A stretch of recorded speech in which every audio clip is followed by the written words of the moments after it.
गुड़गांव में ऐसे बारिश होने से हो रहा है, बहुत मज़ा आ रहा है।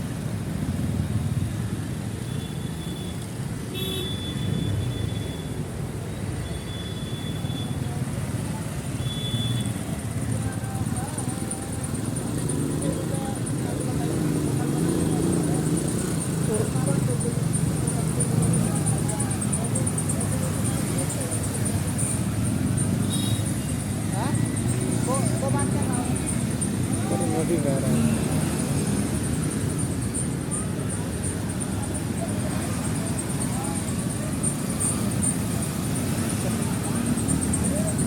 तो नदी बह रहा है, देखो गुड़गांव में।